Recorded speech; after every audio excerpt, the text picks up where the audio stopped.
Mainit na sinalubong ng mga fans ang Gilas Pilipinas sa pagbabalik nila dito sa ating bansa. Para sa karagdag detalye, may live report si Mav Gonzalez. Mav?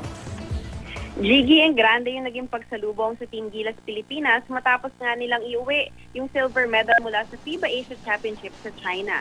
Dumating yung mga player kasama si Coach Tab Baldwin, ang SVP Executive Director na si Sonny Barrios at Gilas Team Manager Butch Antonio kaninang alas 11 ng umaga sa NAIA 3. Bukod sa banda, maraming fans din ang nag-abang dun sa airport. At bagamat pagod na pagod sila mula sa torneo, masaya yung mga manlalaro dahil sa mainit na pagtanggap nga sa kanila. Ang naturalized player na si Andre Blas nakipag-picture taking pa sa mga tao. Pinagugulahan din kanina yung ibang players gaya ni Terence Romeo, Calvin Abueva, Mark Pingres at All-Star 5 awardee Jason Castro.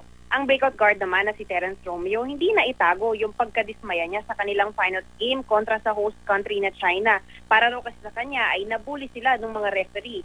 Dahil naman sa kanilang second place finish, pasok ang Gilas sa wildcard Olympic qualifiers para subukang makakuha ng slot sa 2016 Rio Olympics. Hindi pa tiyak kung sasali ang Pilipinas dito. Pero iginiit ni Coach Tab Baldwin na kailangan ng matinding preparasyon para rito. Naging issue kasi, Jiggy, yung availability ng mga player at haba ng ensayo nila bilang isang koponan.